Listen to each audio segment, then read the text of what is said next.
उत्तराखंड में सिलक्यारा टनल हादसे को 2 साल पूरे हो चुके हैं। 12 नवंबर 2023 को हादसा हुआ था और अब एक बार फिर से 2 साल जो है इस पूरे हादसे को हो चुके हैं। जाहिर है इसने कई सारी पुरानी यादों को फिर से जीवंत कर दिया।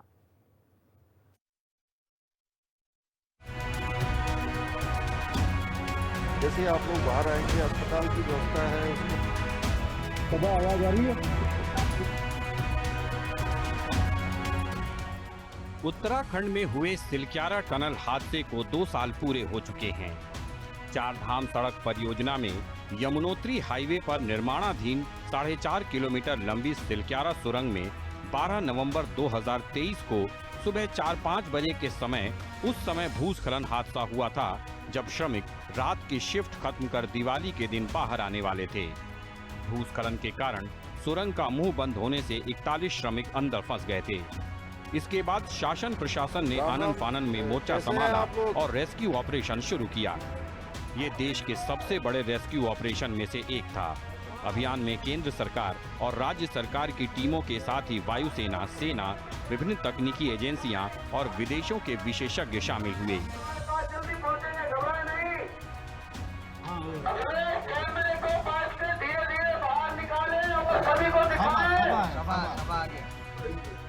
ये काफी कठिन और लंबा रेस्क्यू ऑपरेशन था, जो देश और दुनिया में सुर्खियों में रहा।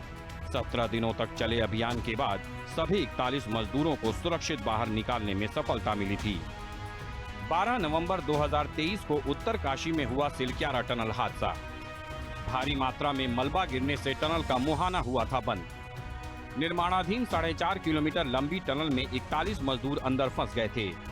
मजदूरों को सुरक्षित निकालने के लिए बृहद रेस्क्यू ऑपरेशन चलाया गया। केंद्र, राज्य, सेना, एसडीआरएफ, एनडीआरएफ सहित कई संस्थानों का संयुक्त ऑपरेशन। विभिन्न राष्ट्रीय अंतर्राष्ट्रीय विशेषज्ञ भी शामिल हुए ऑपरेशन में। 17 दिनों तक चले अभियान के बाद 28 नवंबर को पूरा हुआ ऑपरेशन। कड़ी मशक्कत के बाद सभी 41 मजदूर सुरक्षित निकाले गए। इस अभियान के दौरान सीएम पुष्कर सिंह धामी लगातार मोर्चे पर डटे रहे। सीएम दिन रात कैंप कर अधिकारियों और टनल में फंसे मजदूरों से बातचीत कर उनका हौसला बढ़ाते रहे। अरे सभा भाई, सब ठीक है ना? साथ ही अभियान से जुड़ी तमाम एजेंसियों के बीच समन्वय स्थापित करते रहे।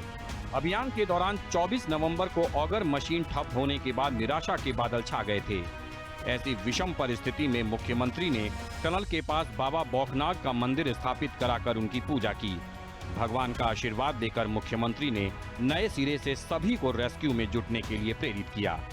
27 नवंबर को रैट माइनर्स ने टनल में मैनुअल तरीके से ड्रिलिंग शुरू की, जिसके बाद 28 नवंबर को आखिरकार मजदूरों तक पहुंचने में कामयाबी मिली। इसके साथ ही 28 नवंबर को भारत का सबसे लंबा और बड़ा रेस्क्यू ऑपरेशन पूरा हुआ, जिसमें सुरंग में फंसे 41 मजदूरों ने 17 दिन बाद खुली हवा में सांस ली। कैमरे पे दिखाओ और कैमरे पे पता चल जाना चाहिए हम आपको यहाँ से देख रहे हैं। सिलक्यारा टनल हादसे के 2 साल पूरे होने पर मुख्यमंत्री धामी ने कहा है कि इस हादसे से सबक सीखते हुए भविष्य में ऐसे हादसे ना हो, इसके लिए कई निर्णायक कदम उठाए गए हैं। आदरणीय प्रधानमंत्री जी के मार्गदर्शन और उनके सहयोग से 17 दिनों तक लगातार ये चलने वाला सिलक्यारा टनल का अभियान, उसमें से फंसे हुए 41 मजदूरों को सुरक्षित निकाला गया, जो एक बहुत बड़ी, मैं समझता हूं कि सफलता थी। बाबा बौखनाथ की कृपा से, वैज्ञानिकों के तकनीकी प्रयोग से और पूरे देश के लोगों की प्रार्थनाओं ने हमारे सामने आई इस कठिन चुनौती को भी एक सफल अभियान के रूप में बदल दिया।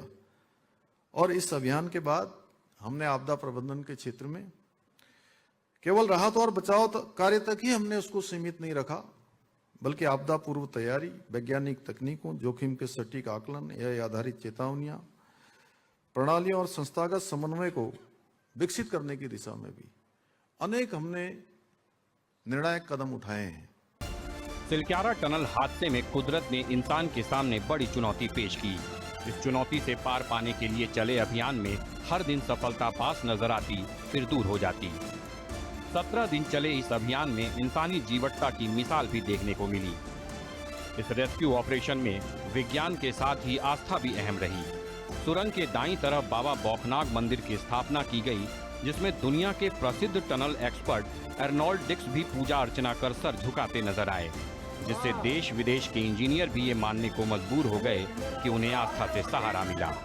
इस रेस्क्यू ऑपरेशन ने सीएम धामी को भी ऐसे नेतृत्वकर्ता के रूप में स्थापित किया जो हर कठिन मोर्चे पर अगुवाई का मादा रखता है।